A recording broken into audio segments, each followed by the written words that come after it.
주신 하나님의 말씀은 고린도후서 1장 21절 22절 말씀입니다.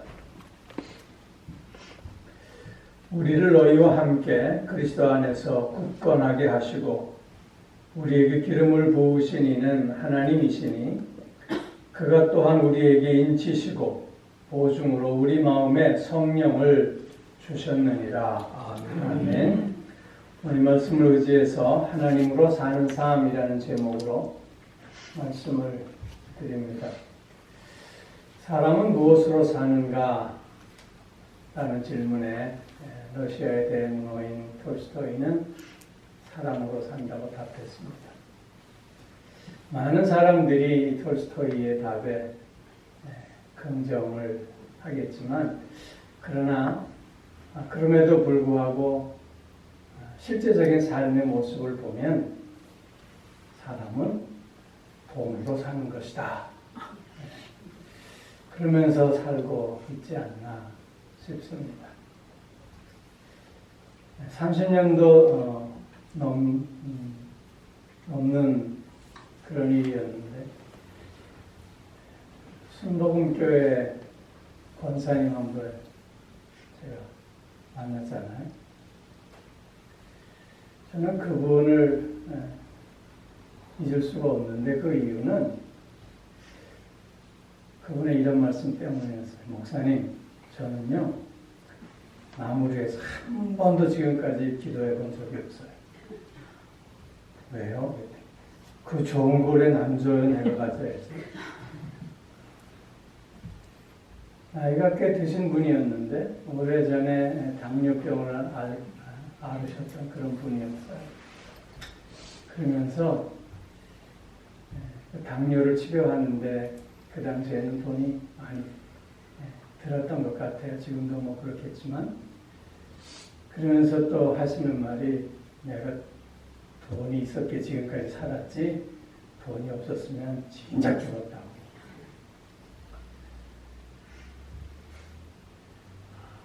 어떤 사람들은 또 이 사람은 의리로 산다고 의리 그렇게 외치는 사람도 있고요. 또 어떤 사람은 뭐 우리가 돈이 없지 가오가 없냐 그러면서 기죽지 말라고 비굴하지 않게 살자고 그렇게 외치는 사람도 있습니다. 예수님은 우리에게 말씀하셨습니다. 사람이 떡으로만 살 것이 아니요 하나님의 말씀으로 사는 것이다. 하나님을 믿는 예수 그리스도를 나의 구주로 고백하는 우리 모든 그리스도인들은 누구 하나 예외 없이 하나님으로 사는 사람들입니다. 하나님으로 산다 라고 하는 말에 우리는 다 수긍하지만 그러나 정작 가장 중요한 문제는 우리의 삶의 순간순간 속에서 내가 지금 하나님으로 살고 있구나 라고 하는 깨달음과 고백 속에 살고 있느냐 하는 것이지요. 하나님으로 산다라고 할 때 그 의미는 우리의 존재의 근원이 하나님이시다라고 하는 의미입니다. 나의 삶의 이유와 나의 생명의 원천이 하나님께 있음을 고백하며 사는 삶이라 하겠습니다. 하나님으로 산다라고 하는 또 다른 의미는 신뢰와 의존의 삶이죠. 하나님을 믿고 또 하나님의 그 선하신 인도하심과 도우심으로 산다고. 결코 오늘의 나의 삶이 나의 능력과 나의 힘의 결과가 아니라 하나님의 은혜의 결과라고. 하나님의 도우심의 결과라고 고백하는 삶이라 할 것입니다. 하나님으로 산다라고 하는 또 다른 의미는 동행하는 삶이라고 볼 수 있습니다.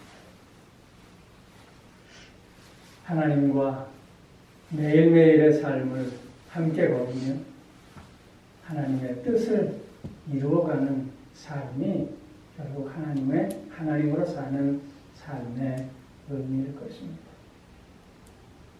오늘 나의 삶을 돌아보며 나는 무엇으로 살고 있는가? 정말 매 순간순간 하나님으로 살고 있음을 자각하며 고백하며 감사하고 있는가를 다시 한번 확인해 보는 시간이 되어야 할 줄로 믿습니다.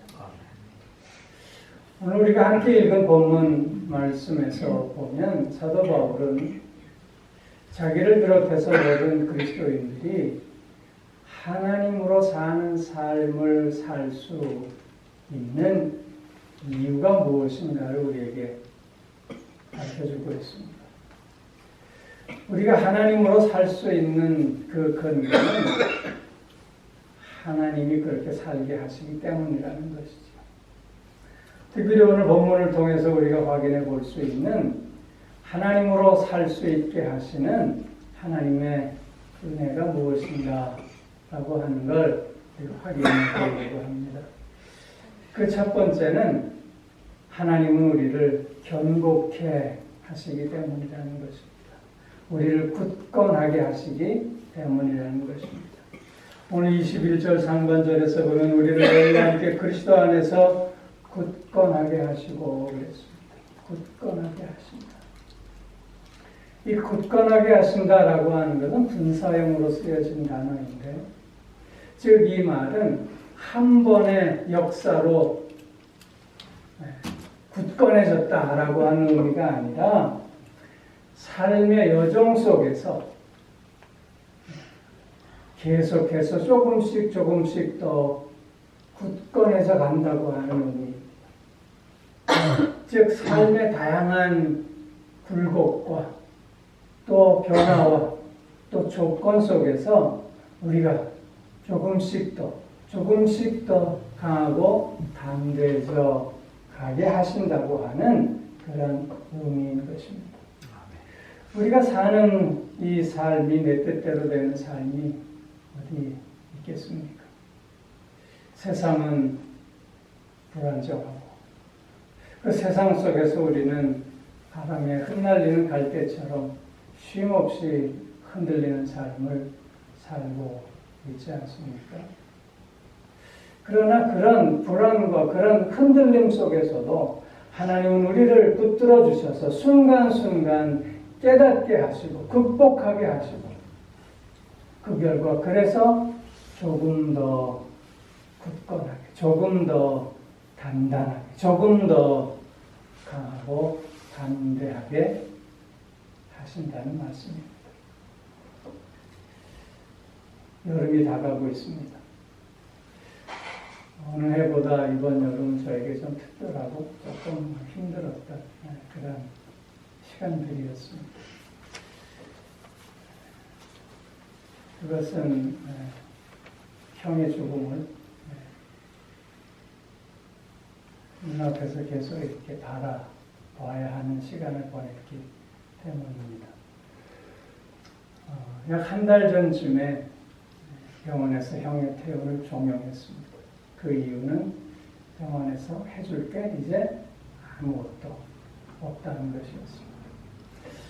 그래서 집으로 옮기면서 호스피스로 바꿨습니다. 호스피스로 바꿨다라고 하는 그 뜻은 이젠 집에서 환자가 그저 가장 편안하게 시간을 보낼 수 있도록 환자가 원하는 대로 그렇게 해주라는 그런 의미입니다.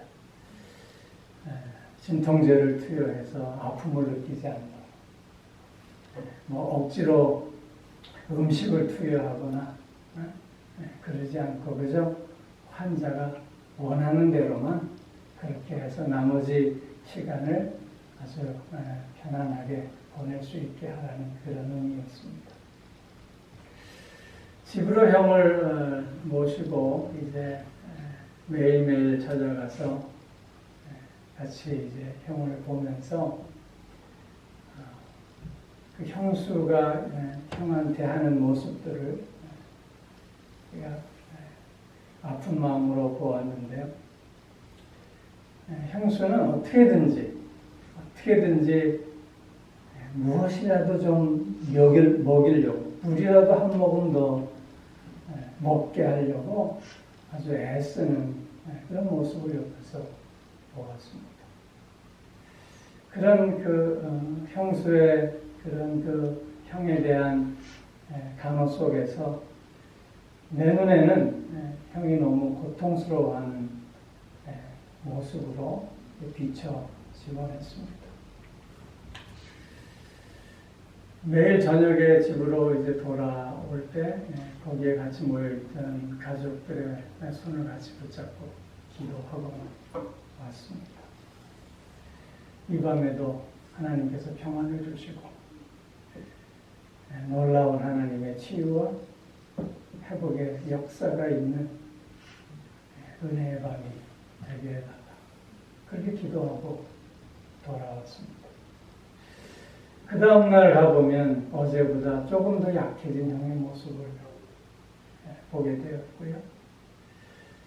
또 형수는 더 급한 마음으로 어제보다 더 안타까운 심정으로 물 한 모금이라도 더 먹이려고 하는 애씀을 보았습니다. 형수와 이런저런 얘기 끝에 이런 말을 들었어요. 16년 전에 아들이 심장마비로 갑자기 하늘나라에 갔거든요.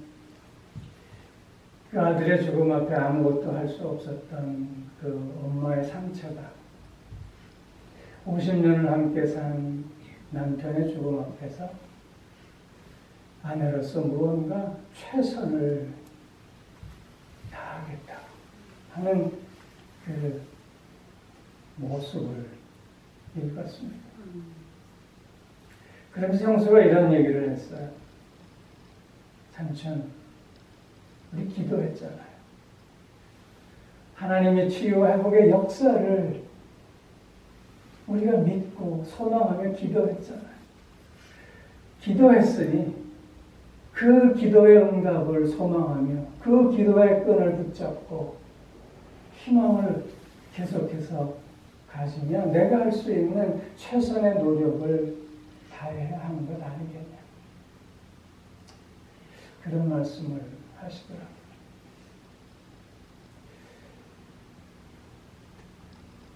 목사로서 기도는 했지만 많이 부끄러웠습니다. 하나님의 치유와 회복의 은총을 소망하며 기도는 했지만 그러나 보여지는 현실 속에서 나는 이미 형을 내려놓았다.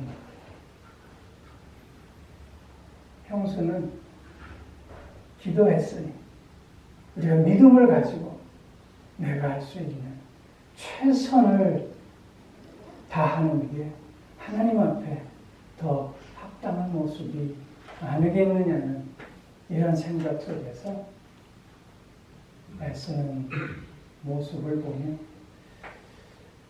다양한 정말 상실의 고통과 아픔 속에서도 저 형수를 붙잡고 계시는 하나님의 손길을 볼 수 있었습니다.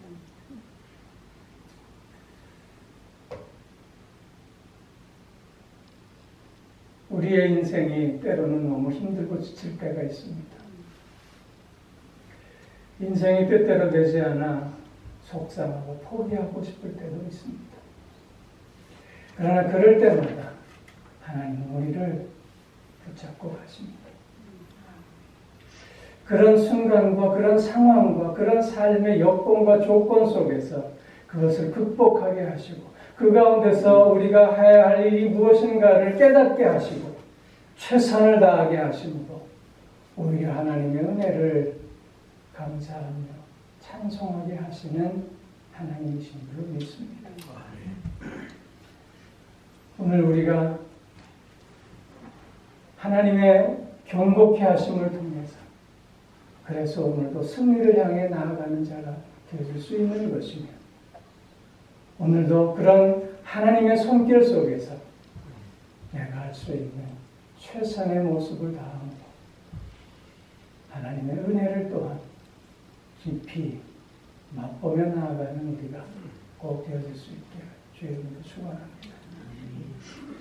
둘째로 우리가 하나님으로 살 수 있게 하신 하나님의 은혜는 하나님은 우리에게 기름을 부어주셨기 때문이라는 것입니다.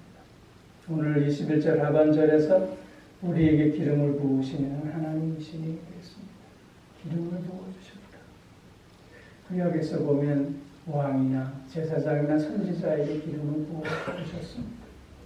기름을 부어주셨다고 하는 것은 특별한 하나님의 섭리와 계획 속에서 그를 택하여 선별하시고 하나님의 특별한 목적을 위해 따로 세워주셨다고 하는 의미인 것입니다. 메시아, 그리스도라고 하는 그 뜻이 바로 기름 부음 받은 자라고 하는 것입니다. 그렇기에 그리스도와 함께하는 우리 모든 그리스도인들 또한 하나님으로부터 그리스도와 마찬가지로 기름 부음 받은 자들입니다.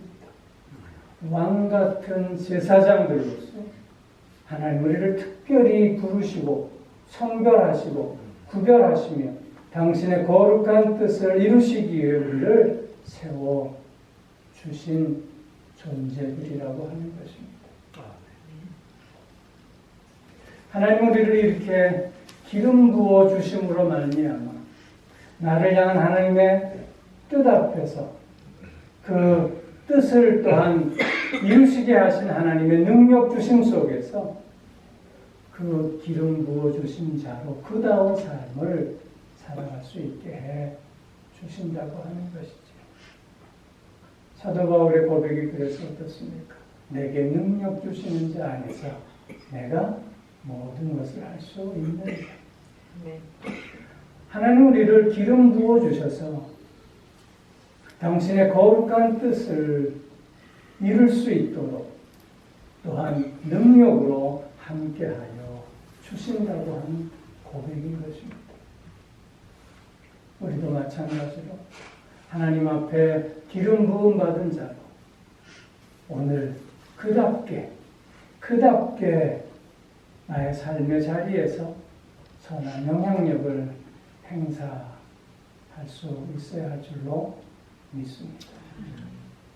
하나님은 나만이 할 수 있는 그 일을 내게 맡겨 주셨습니다.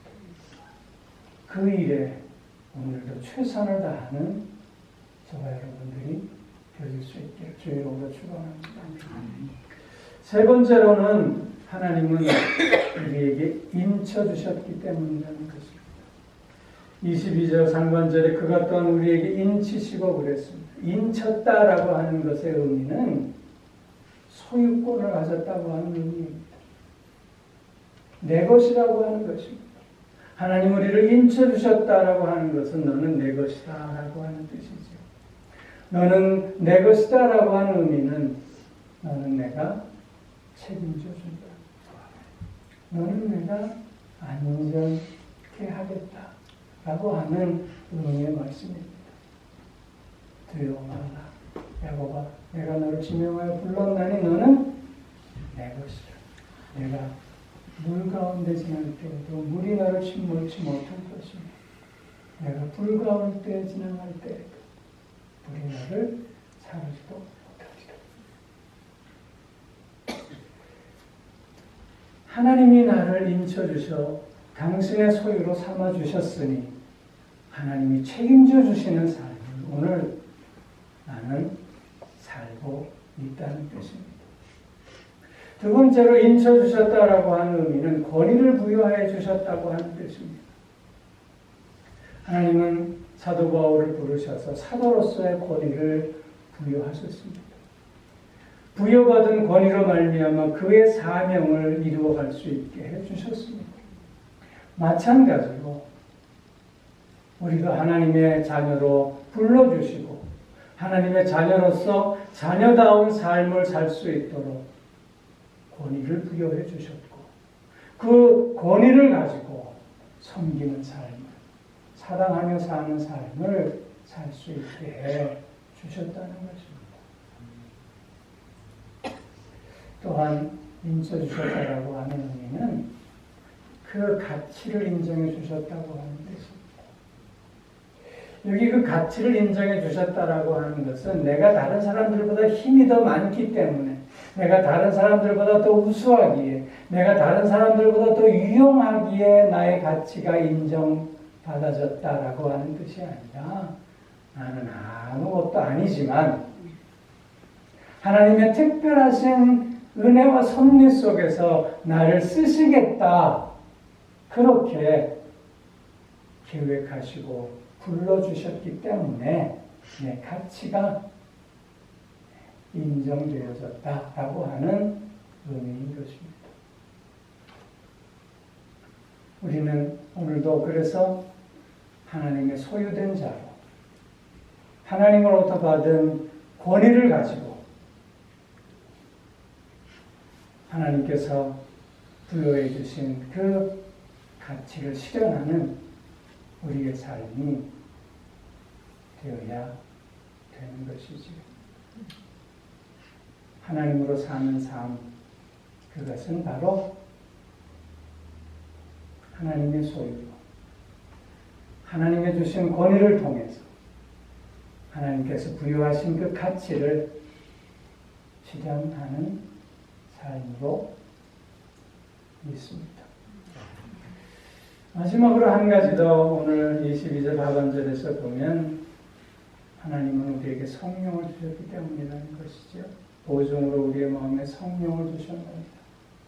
성령을 주셨다라고 하는 것은 성령 충만한 삶을 살게 하신다는 뜻입니다.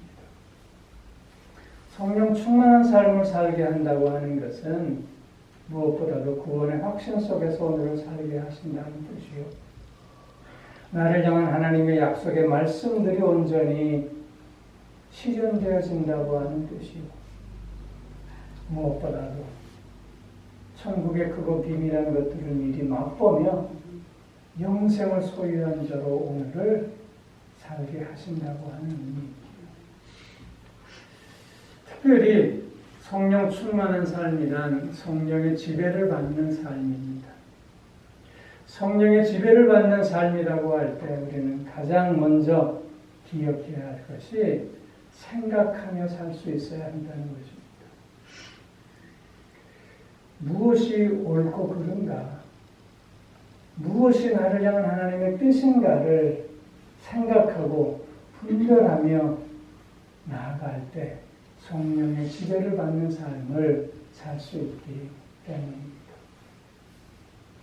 여러분, 우리는 끊임없이 반복적인 선택 속에서 오늘을 살고 있지 않습니까? 그런데 우리가 그 선택하는 그 이유가 무엇인가 하는 것입니다. 예를 들면 그저 좋고 나쁨으로 우리는 선택하며 살고 있는가?